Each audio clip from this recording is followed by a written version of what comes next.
Sean Sewell with Engearment.com. Welcome to our Gym Existence Athletics. In this video comparison review, I'm going to go over using the adapter for the Insta360 X3. This is the Ulazi PT20. I have two of them, one's on the camera right now. Using it with the suggested Rode Wireless Go. Had the receiver mounted on the side of the stitch line going into the microphone adapter cable. I can see the meter. I'll take a picture of what I'm seeing right here so you can see what it looks like. And I'll put that in the video as well, but that is the setup we're using right there. The goal here is to not see the camera or the microphone nor the cable. It comes with a small cable instead of the red one that comes with the Wireless Go. So hopefully the whole thing is out of view. It is right here. So refer to that. Not only am I testing the Rode Wireless Go 2, I'm also going to test it out with the DJI microphones, as well as, why not, the Hollyland microphones, which everybody's loving. These tiny little guys are really easy to use. So the benefits of on the Rode is it's made specifically for it. It nests in there very easily. There are 6 grippy parts on the Rode microphone case, and they attach in here perfectly. This is not a cold shoe mount. I thought it was a cold shoe mount, so the other microphones did not play in there as nicely. I'll show you how they do not play as nicely. So here is the DJI. As you can see, it just doesn't quite fit. It's not a cold shoe, it just slides right through. And so you need to get really creative with it. If we mount it right here, it's only partially on. Fall off, power button's right there. Can't really do it this way because the output for the audio is there. It's tricky. So basically I have to turn on the microphone and then kind of find a way to slide it on to see. It doesn't really nest very well given that it's not made for it. So I'd have to turn the power on and then use it, and it doesn't stay on very well. Not recommended for that reason. With the Hollyland, let's get the Hollyland out real quick. The receiver, love these things, they're so great.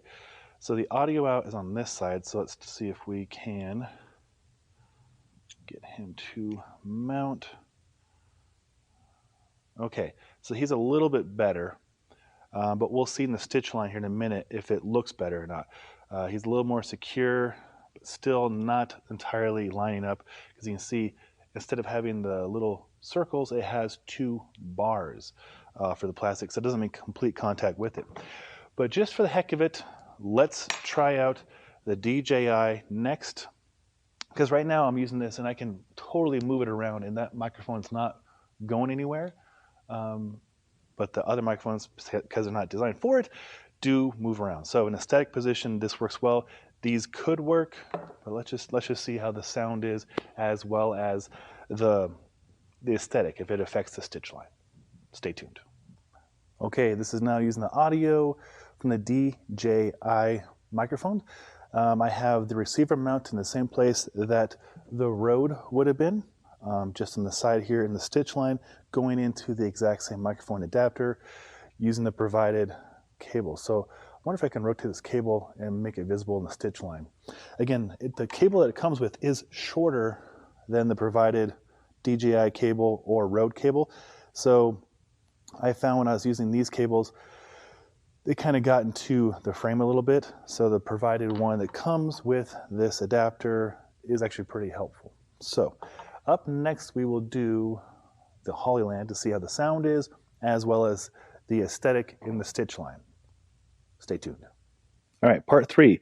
Now we're using the Hollyland microphone, which has become one of my favorites because it's so lightweight and easy to use. It is attached. I'll show you how it looks right there.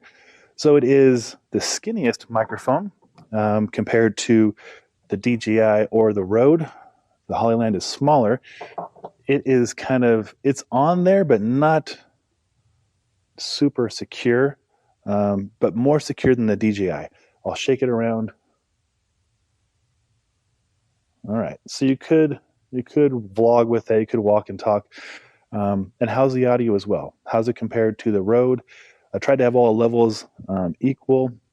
As you can see with the Rode, I have it at about I think number 2 or number 1 on the settings. It does look like it's getting a little bit orange and red on the Hollyland. The Hollyland is hard to guess what level it's at, so just is what it is. The DJI, at the very least, you have the screen readout so you can see that. Yeah, so here's the DJI levels and the road levels, and I have no idea on the Hollyland. It just is. But it's a nice microphone. So hopefully this comparison, seeing how all 3 of these work, is helpful. So I'll show you one last time what it looks like with the Rode or the DJI. It's kind of a pain in the butt. It's not especially good connection. I would definitely put tape around it or something if that is your only microphone. The Rode is which way does it go? This way. Is great. It's a good connection. That's what it's made for. So it works the way it should. And then the Hollyland would be number 2 choice as far as we'll see if it shows up in the stitching right here, but it's smaller than the Rode, so I don't think it would.